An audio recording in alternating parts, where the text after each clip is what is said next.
Good evening, intuitives. Thank all of you again. Take the time to watch these videos, like, subscribe, repost them in other places so they can reach other people that they will potentially help. Again, my sincere thanks. That is the whole point of this channel and why a not so camera friendly introvert does videos like this. Help people. Wanted to talk about a narcissism topic today, and it's more or less advice for any personality type. It'll ring a little truer to intuitives because, trusting your intuition, as with everything, plays a part.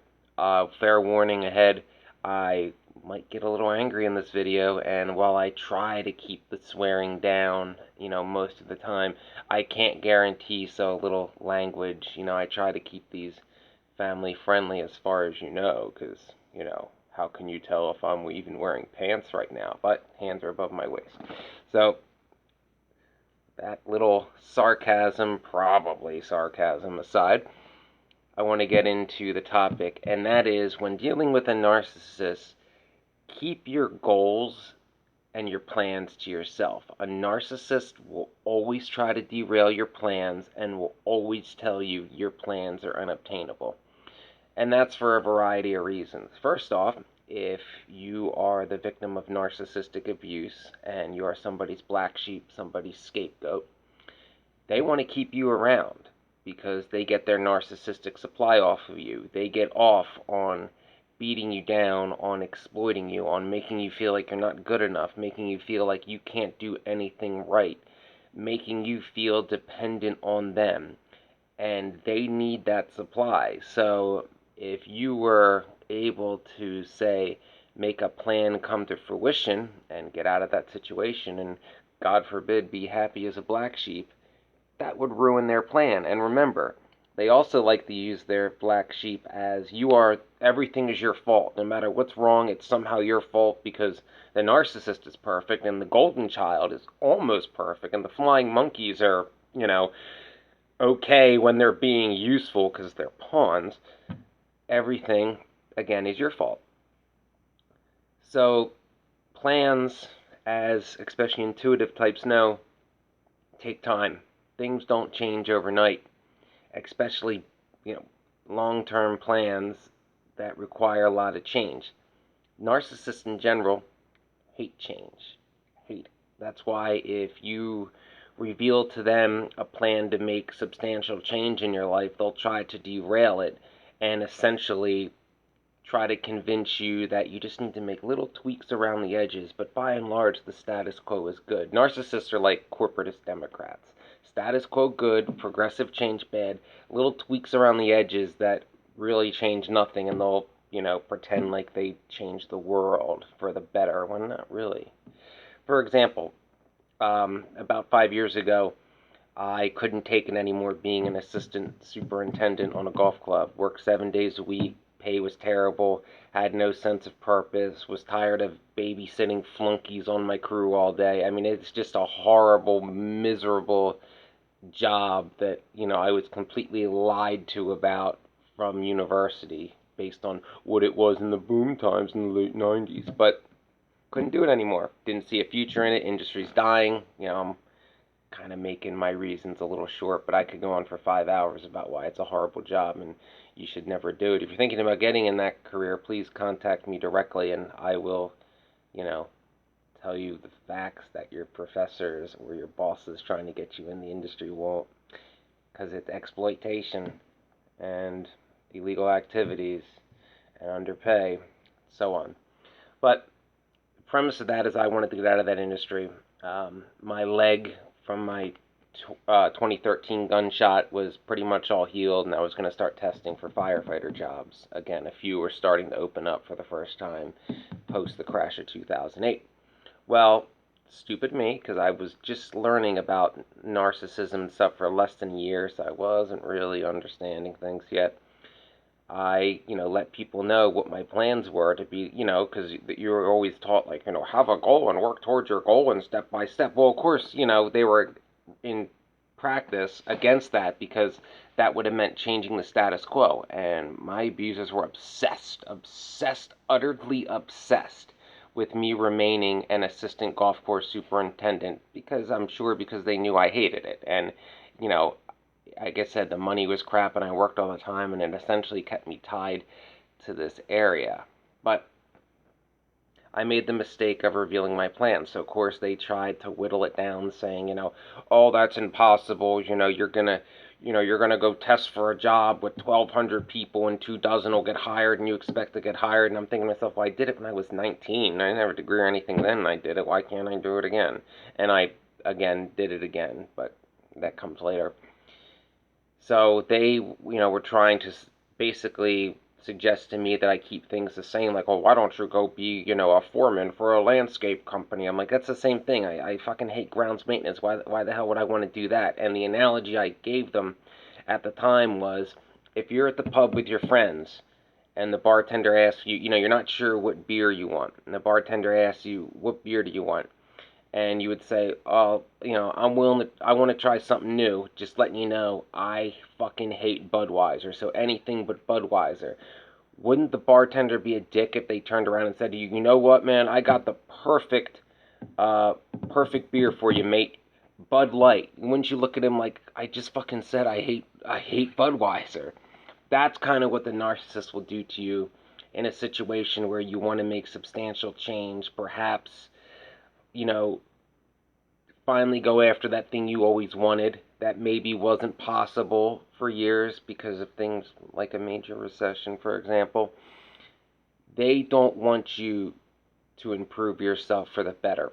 You'll see similar things in narcissistic relationships. The narcissist will, tell their abuse victim that they can never do any better than them, how lucky they are to be with them, how popular they are, their circle of friends, of course their money, because money is king to a narcissist, male or female, because remember, to them, my nose itches, I'm sorry. All right, so to them, money is everything, and possessions, the thing that makes you worth anything as a person is your possessions. If you have more toys, newer toys, more expensive toys, shinier toys, bigger house, McMansion, all that, that's, your worth as a person. The more you have, the better person you are in the narcissist's eyes. Like, for a narcissist, the scumbag who embezzles money, cheats on his wife, hires prostitutes and all that, but brings home $500,000 a year, he's awesome. Whereas, say, the mild-mannered female who makes $50,000 working for a nonprofit, helping abused women recover, it's like, nobody, where's the money, you know.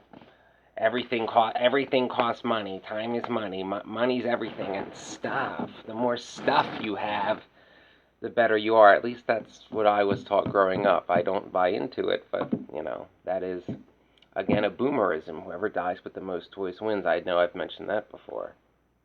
So when getting into your plans, and especially if you're someone like me where you value a sense of purpose in life, as INFJs tend to do, that to them is so foreign, they'll try to, demean that goal any way they can.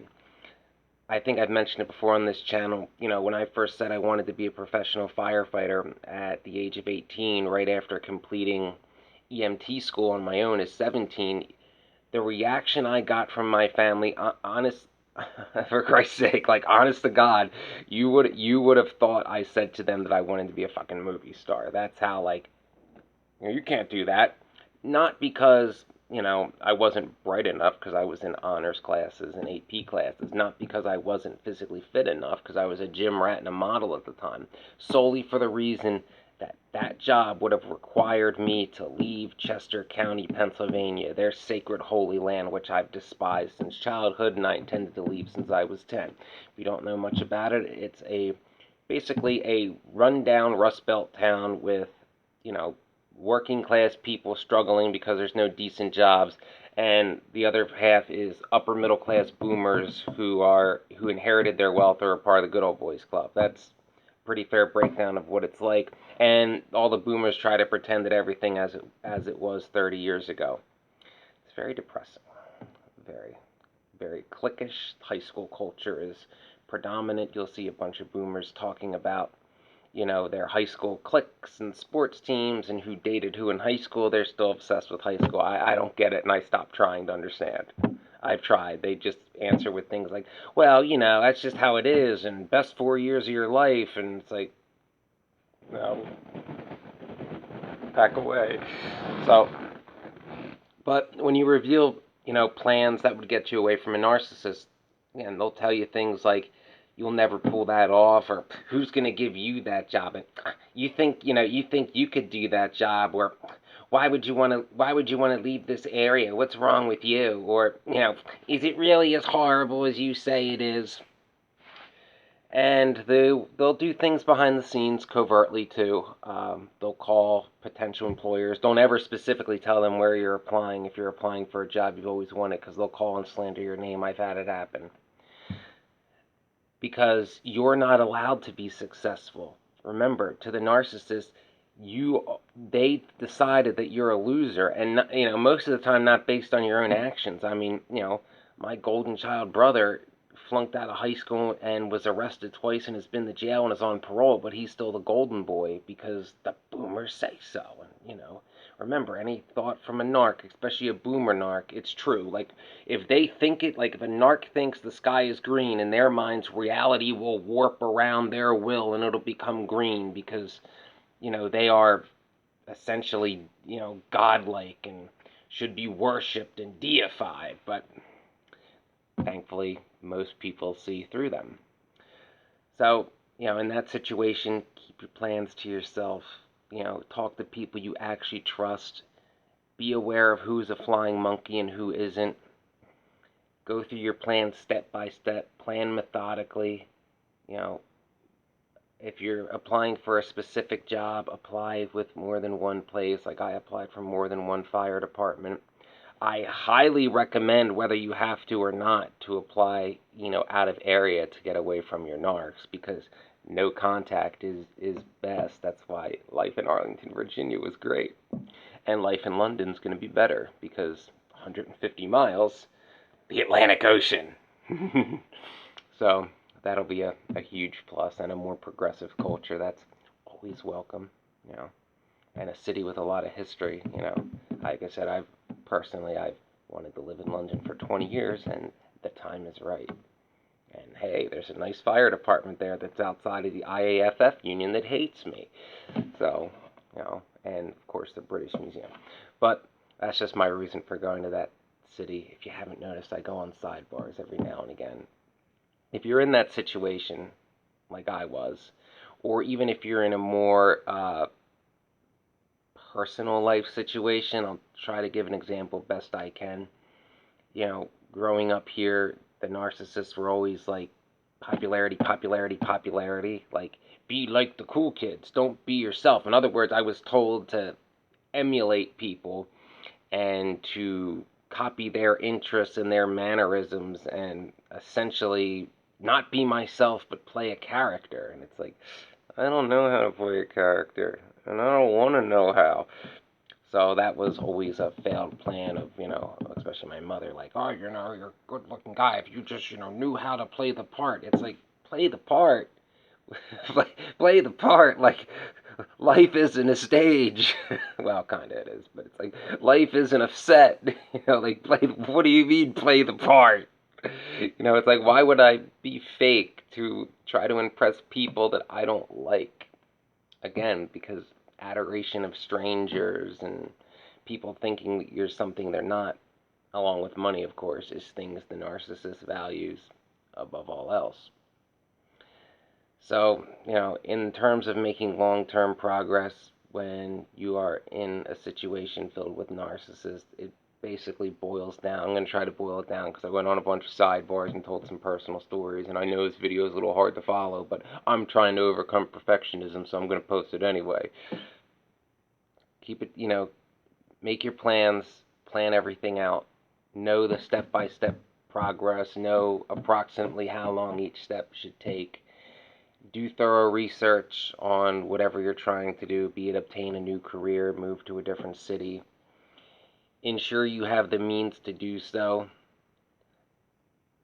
Ensure that you have a backup plan. Like if you want to go into a specific field, make sure you apply to more than one company that employs that field, because sometimes things happen like buyouts and foreclosures. Another personal story: when I first wanted to get out of the assistant superintendent game, it was in 2013, and I wanted to go into research and development into pesticides to make environmentally more friendly pesticides and to make additives to pesticides that would make them more efficient and last longer and thus spray less poison.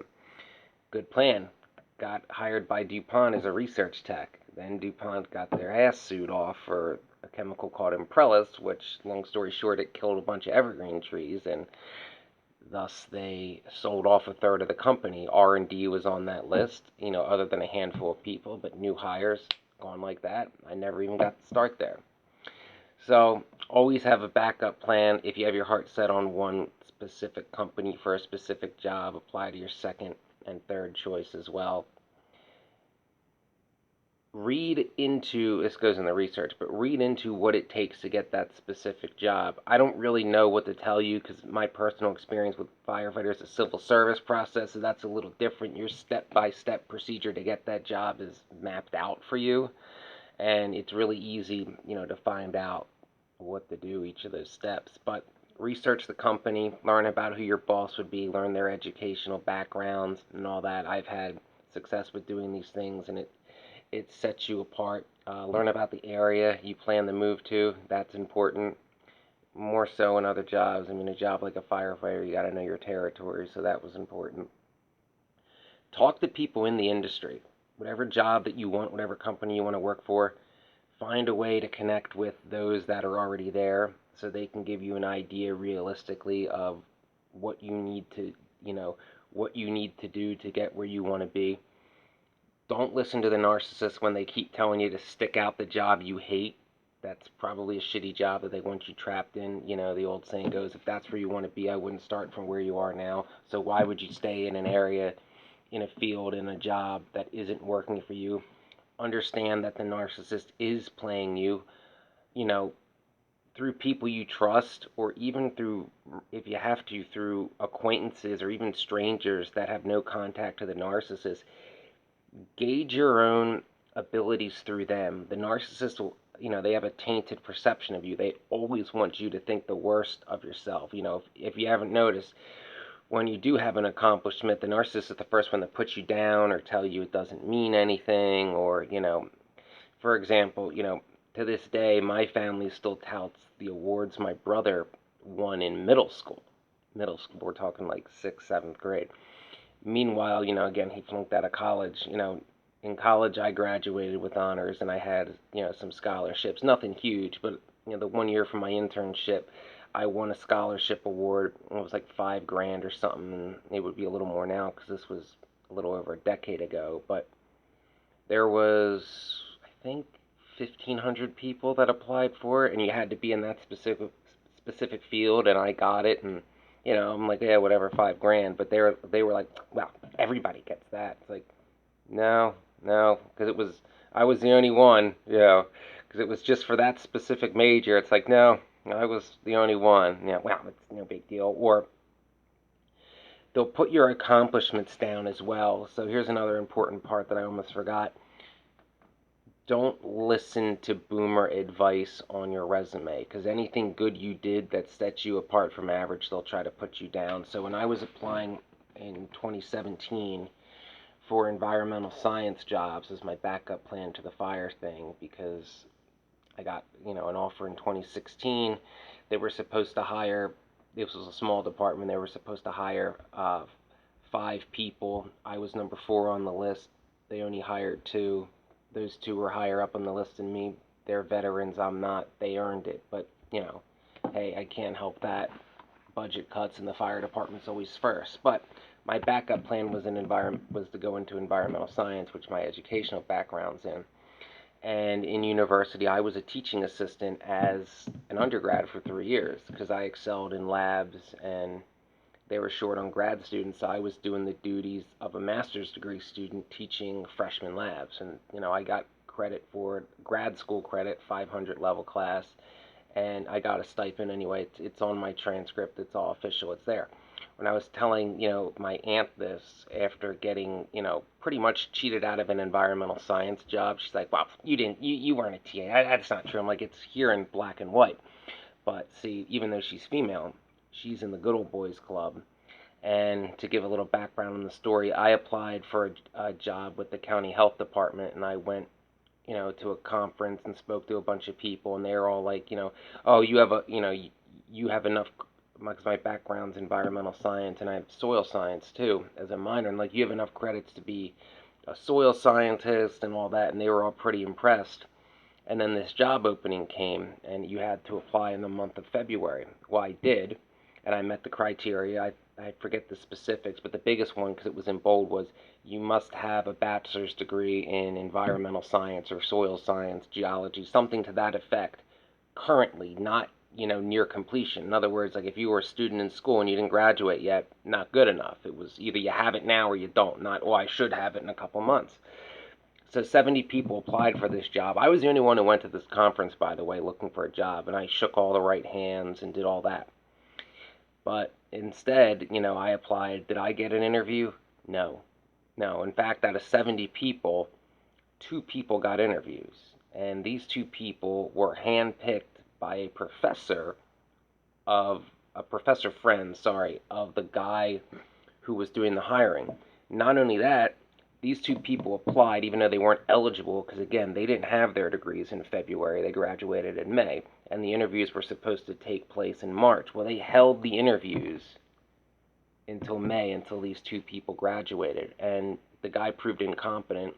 Him and a bunch of others under this good old boy's command were all fired within a year. But, of course, the narcissist is going to defend that. To them, any status quo that they've benefited from is by definition not corrupt. Like if the same thing had happened anywhere else, like outside of their inner circle, it would be corruption, it'd be cronyism, it'd be nepotism, it would be wrong. But because it's, they've benefited from that system, it's absolutely fine. And I know it's a little bit of a long-winded example, but it's something to keep an eye out. Because in the narcissist's eyes also, you, the black sheep, it's okay to wrong you. You're not allowed like to be wrong. Like you can't say, "Wow, I got fucked there." It's like, "Well, no, it's the way it's supposed to be, and is what it is, and that's how so and so knows someone. That's how it should be." Or his dad works there. That's how it should be. They will always make an excuse of why it's okay to screw you over. But if it was one of theirs, then it would be, "What a sin. Oh, what a sin." Yeah, I've seen that a bunch of times too. This video has gone on a little longer than I thought because I added a little more personal examples to give context than I intended to. Bottom line, make your plans if you're in a narcissistic situation. Understand the narcissist is going to try to ruin your plans. Play it close to the chest. Have a small circle of trust. And just keep moving forward towards your goal no matter what they say. And remember along the way to always trust your intuition and never sell out your integrity, especially to a narcissist.